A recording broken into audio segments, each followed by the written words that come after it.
사랑하는 주양교회 성도 여러분, 안녕하세요. 이병철 목사입니다. 오늘은 복되고 영광스러운 주일이면서 추수감사절로 지키는 복된 날입니다. 한 해 동안 우리를 지켜주시고 인도해 주신 하나님께 진정으로 감사드리며 예배드리는 가운데 하늘로부터 내려오는 신령한 은혜로 충만하게 되길 바랍니다. 11월 15일 주일 셀라이프는 말씀을 따르지 않는 사람들이란 제목으로 본문은 잠언 30장 10절에서 20절까지 말씀입니다. 아굴은 지혜를 얻어 세상을 보니 너무나 많은 사람들이 비정상적으로 죄악 가운데 살고 있었습니다. 아굴은 눈을 돌려 하나님이 지으신 자연세계를 바라보았습니다. 사람보다 못하다고 생각했던 하찮은 곤충과 동물들을 자세히 관찰하면서 놀라운 사실을 발견합니다. 그들 가운데는 미련한 동물도 있지만 어떤 동물들은 형편없는 인간보다 낫다는 것을 깨닫고 자연세계에서도 지혜를 배웁니다. 아굴은 자연세계를 바라보며 관찰하는 가운데 깨달은 7가지 지혜를 10절부터 31절에 걸쳐 이야기해 주고 있는데, 오늘은 본문에서 4가지를 살펴보도록 하겠습니다. 첫 번째는 인간관계를 깨뜨리지 말라는 것입니다.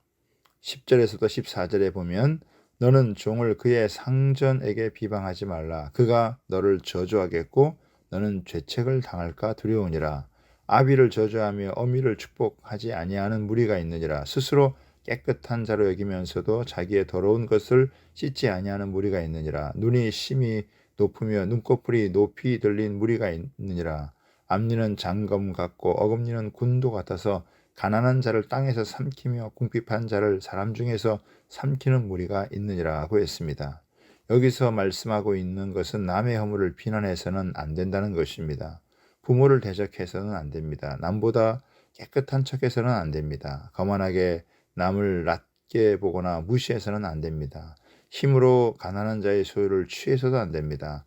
이 모든 것은 인간관계를 깨뜨리고 모두를 불행하게 만드는 죄악입니다. 두 번째는 만족하며 살아가라는 것입니다. 15, 16절에 보면 거머리에게는 2딸이 있어 다오다오 하느니라. 족한 줄을 알지 못하여 족하다 하지 아니하는 것 서너시 있으니 곧 스올과 아이 베지 못한 태와 물로 채울 수 없는 땅과 족하다 하지 아니하는 불이니라고 했습니다. 거머리, 음부, 여인의 태, 땅, 불과 같이 만족할 줄 모르고 끊임없이 욕망을 채우려고 해서는 안 됩니다. 거머리는 2이빨을 갖고 피를 계속 빨아먹습니다. 음부는 끊임없이 사망을 요구합니다. 아이를 갖지 못한 여자의 태는 계속 아이를 갖기 원합니다. 땅은 끝도 없이 물을 빨아들입니다. 불은 계속 타오릅니다. 만족할 줄 모르는 사람이 이와 같습니다. 탐욕으로 사람의 마음을 채울 수 없습니다. 욕심은 채워도 공허함을 느끼게 마련입니다.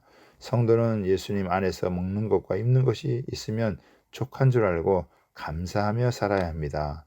세 번째는 부모에게 효도하라는 것입니다. 17절에 보면 아비를 조롱하며 어미에게 순종하기를 싫어하는 자의 눈은 골짜기의 까마귀에게 쪼이고 독수리 새끼에게 먹히리라고 했습니다.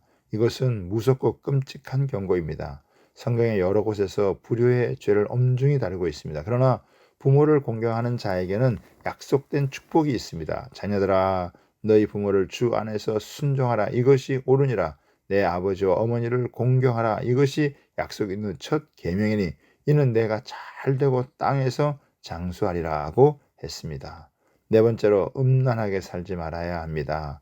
18절에서 20절에 보면 내가 심히 기이 여기고 깨닫지 못하는 것 서너시 있나니 곧 공중에 날아다니는 독수리의 자치와 반석 위에 기어다니는 뱀의 자치와 바다로 지나다니는 배의 자치와 남자가 여자와 함께 자는 자치며 음녀의 자치도 그러하니라. 그가 먹고 그의 입을 씻음같이 말하기를 내가 악을 행하지 아니하였다 하느니라 하고 했습니다. 독수리가 하늘을 날아간 자치, 뱀이 바위로 지나간 자치, 배가 바다 위로 지나간 자치, 사랑하는 남녀가 함께한 자치는 생각보다 신비롭습니다. 자치는 지나온 길을 말합니다. 하나님께서는 길을 주관하시고 인도하시는 분이십니다. 사람이 마음으로 계획할지라도 그 걸음을 인도하시는 분은 하나님이십니다. 우리는 지나온 걸음걸음 발자취마다 알지 못하는 사이에 인도해 주신 신비하고도 놀라운 주님의 섭리에 감사해야 합니다. 그러나 죄악된 걸음의 발자취도 있습니다. 그것은 음녀의 자취입니다. 그녀는 음행을 저지르고도 그 자리를 아무도 모르게 떠나면 그만인 것으로 생각합니다. 그러나 사람의 눈을 속였을지 모르지만 하나님의 눈을 속일 수 없습니다. 지나온 자치들을 하나님은 다 아시고 심판하십니다. 음행하는 자들은 지나온 죄악의 발자국은 시간이 지나면 사라져 눈에 보이지 않기 때문에 죄도 없어진다고 생각합니다. 그러나 세월이 지나갔다고 해서 눈에 보이지 않는다고 해서 죄는 결코 없어진 것이 아니라 그대로 있습니다. 죄는 시간이 지난다고 해결되는 것이 아니라 회개함으로 해결할 수 있습니다.